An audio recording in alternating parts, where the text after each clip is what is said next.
నమస్తే. Welcome to Andhraprabha. నేను మీ దుర్గా ప్రసాద్.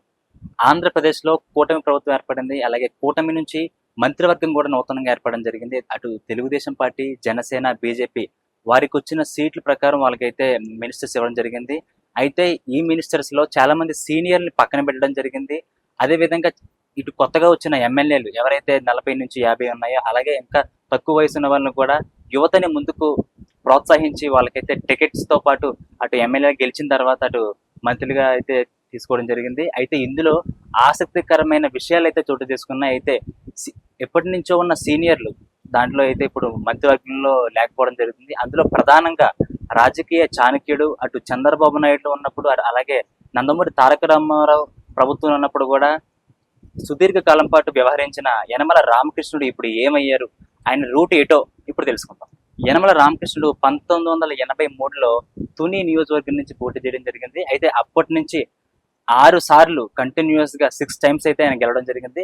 ఏడోసారి 2004లో అయితే ఓడిపోయారు. అప్పటి నుంచి ప్రత్యక్ష రాజకీయాలకి ఆయనైతే దూరంగా ఉన్నారు. ఆ తర్వాత ఏర్పడిన 2014లో నారా చంద్రబాబు నాయుడు గవర్నమెంట్‌లో అయితే ఆయన ఆర్థిక శాఖ మంత్రిగా అయితే కొనసాగారు. అంతకు ముందు కూడా నందమూరి తారక రామారావు క్యాబినెట్‌లో అయితే స్పీకర్ గాను యనమల రామకృష్ణుడు వ్యవహరించారు.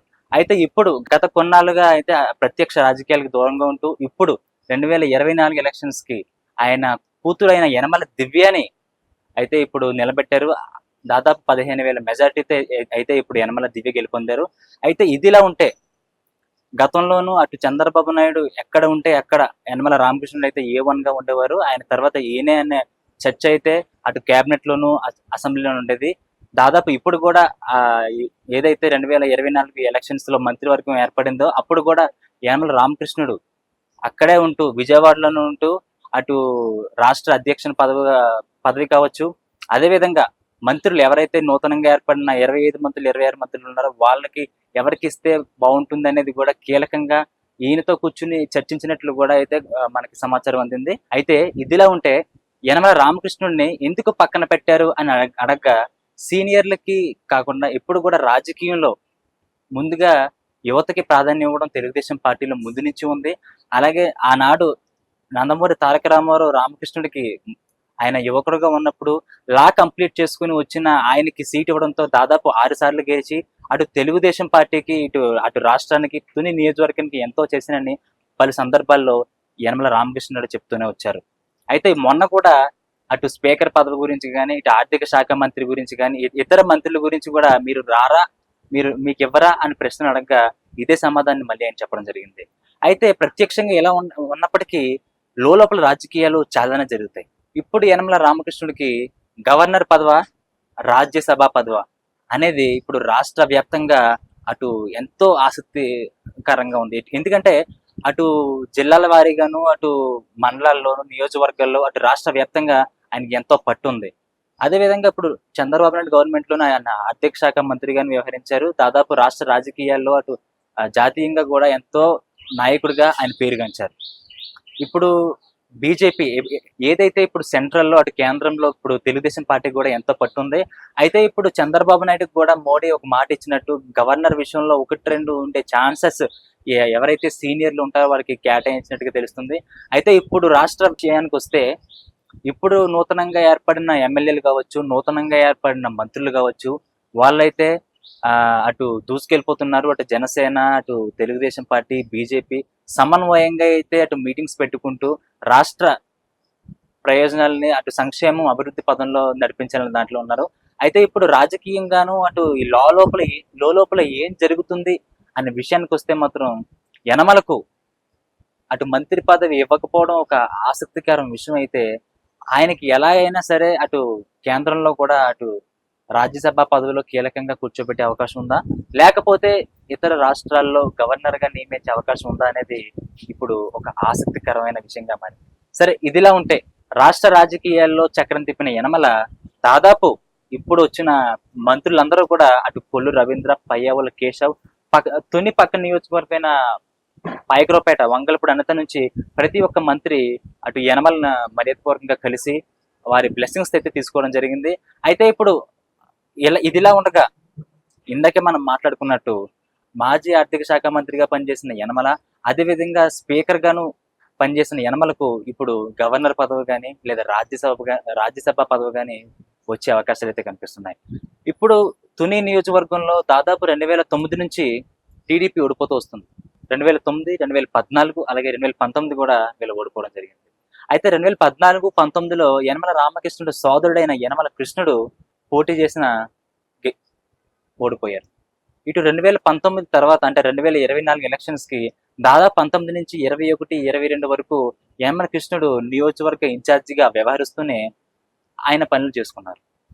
సడన్ గా ఈ ఎప్పుడైతే ప్రక్షాళన మొదలైందో తెలుగుదేశం పార్టీలో, అప్పుడు యనమల దివ్య పేరైతే హాట్ టాపిక్ గా మారింది. అప్పుడు అటు యనమల కృష్ణుడికి ఎవరైతే యనమల రామకృష్ణుడి సోదరుడు ఉన్నారో ఆయనకి ఎమ్మెల్సీ పదవి కానీ ఇచ్చే అవకాశం ఉన్నట్టు అప్పుడు చంద్రబాబు నాయుడు హామీ ఇచ్చినట్టు మాకైతే సమాచారం.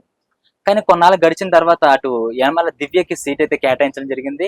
అయితే కొన్ని అటు అంతరంగ విషయాల వల్ల వాళ్ళ ఇబ్బందుల వల్ల అటు చాలా మంది అటు పార్టీ ఫిరాయింపుల కారణంగా అటు నుంచి ఇటు నుంచి అటు తెలుగుదేశం పార్టీలోను అలాగే వైఎస్ఆర్సీపీ పార్టీలోను జరగడం వల్ల కొన్ని ఇబ్బందుల వల్ల అలాగే అటు యనమల దివ్య ఇటు యనమల కృష్ణుడిపై ప్రవర్తించిన తీరును కూడా దృష్టిలో పెట్టుకుని ఎన్నికల కొన్ని రోజుల ముందే యనమల కృష్ణుడు అటు వైసీపీలోకి వెళ్ళడం జరిగింది. అటు 2014, 19లో ఎమ్మెల్యేగా పనిచేసిన దాడిశెట్టి రాజాకు అత్యంత ప్రత్యర్థి అయిన యనమల కృష్ణుడే అటు వెళ్ళిపోయి ఇప్పుడు ప్రస్తుతం అయితే యనమల కృష్ణుడు వైసీపీలోనే ఉన్నారు. అయితే ఇదే ప్రశ్న యనమల దివ్య అనగా ఆయన వెళ్ళిపోయినా ప్రాబ్లం లేదని ఇంకా ఓటింగ్ పెరుగుతుందని చెప్పేసి అన్నారు. ప్రస్తుతం అయితే తుని నియోజకవర్గంలో అదే జరిగింది. ఆయన వెళ్ళిపోయిన 15,000 మెజార్టీ అటు తుని, కోటనందూరు, తొన్నంగి ఎన్ని మండలాల్లో చూసుకుంటే తుని నియోజకవర్గంలో ఎన్నడూ లేని విధంగా దాదాపు ఓడిపోయిన తర్వాత తెలుగుదేశం పార్టీ అధికారంలోకి రావడానికి అటు యనమల రామకృష్ణుడు ఇటు యనమల దివ్య ఇటు ఈ లోపల ఉన్న ఎవరైతే సొర్ల లోవరాజు అదే విధంగా మోతుకూరు వెంకటేష్, యనమల రాజేష్ వీళ్ళందరూ కూడా భారీ మెజార్టీ కోసం గెలుపొంది యనమల దివ్య గెలుపు కోసం చాలా కష్టపడ్డారని చెప్పాలి. ఏదైనా సరే తుని నియోజకవర్గంలో యనమల దివ్య గెలవడం అనేది ఈసారి ఒక సంచలనంగా మారింది. యనమల దివ్య గెలుపు జూన్ 4వ తారీఖున వచ్చినప్పటికీ జూన్ 3వ తారీఖు వరకు అంతటా ఉత్కంఠ రేపింది తుని నియోజకవర్గమే. ఎన్ని సర్వేలు వచ్చినా ఏ సర్వే కూడా అటు నామరూపం లేని సర్వేలు తప్ప ప్రతి పేరుగాంచిన సర్వేలు అన్ని కూడా దాడిశెట్టి రాజాకే మొగ్గు చూపాయి. అయినా సరే ఎలక్షన్స్ రిజల్ట్స్ వచ్చినప్పుడు మాత్రం యనమల దివ్య భారీ మెజార్టీతో గెలవడం జరిగింది. ఎందుకంటే గతంలో పోలిస్తే ఇప్పటి నుంచో నామరూపం లేకుండా పోయిన తెలుగుదేశం పార్టీ గత కొన్నాళ్ళుగా ఓడిపోతూ వచ్చిన దాన్ని యనమల దివ్యతో మళ్ళీ తుని నియోజకవర్గం గెలవడం జరిగింది. ఇప్పుడు అటు అటు పరోక్షంగా ఇటు ప్రత్యక్షంగా రెండు పాత్రలు పోషించిన యనమల రామకృష్ణుడు అటు రాష్ట్ర రాజకీయాల్లోనూ కూడా ఆయన చక్రం తిప్పిన విషయం అందరికీ తెలిసిందే. అయితే యనమల రామకృష్ణుడు చిన్నలుడు ఎవరైతే పుట్ట మహేష్ కుమార్ యాదవ్ ఉన్నారో ఆయన ఎంపీగా గెలిచారు. ఇటు కూతురు యనమల దివ్య తుని నియోజకవర్గం నుంచి ఎమ్మెల్యే గెలిచారు. అలాగే పుట్ట సుధాకర్ యాదవ్ ఎవరైతే యనమల వియ్యంకున్నారో ఆయన కూడా గెలవడం జరిగింది. దాదాపు యనమల కుటుంబం నుంచి యాదవ ఈ సామాజిక వర్గంలో ఉన్న సీట్లు ఎవరైతే అటు పుట్ట మహేష్ కుమార్ యాదవ్ కావచ్చు, ఇటు యనమల దివ్య కావచ్చు, అటు పుట్ట సుధాకర్ కావచ్చు వాళ్ళందరూ గెలవడం జరిగింది. ఇప్పుడు యనమల సీటుపై ఏదైతే గవర్నర్ లేదా ఈ రాజ్యసభ అనేది ప్రజెంట్ అయితే ఆసక్తికరంగా మారింది. ఏదేమైనా సరే అటు తెలుగుదేశం పార్టీలో యనమల చాలా మందికి నచ్చకపోయినా చంద్రబాబు నాయుడు ఎంతో మర్యాదగా చూసుకుని ఎంతో అభిమానించే వ్యక్తి యనమల అని చెప్పుకోవాలి. ఇదే సందర్భాన్ని అటు చంద్రబాబు నాయుడు ఎన్నో సందర్భాల్లో చెప్పుకొచ్చారు. అయితే ఈ కారణంగాన అలాగే 83 నుంచి ఉండి పార్టీ కోసం ఎంతో కష్టపడిన యనమల రామకృష్ణుడికి ఒక గొప్ప పదవి అయితే ఉంటుందని చెప్పాలి. అయితే మరిన్ని విషయాల కోసం మళ్ళీ కలుద్దాం. అప్పటి వరకు చూస్తూనే ఆంధ్రప్రభ. కెమెరామెన్ సతీష్తో దుర్గాప్రసాద్, విజయవాడ నుంచి.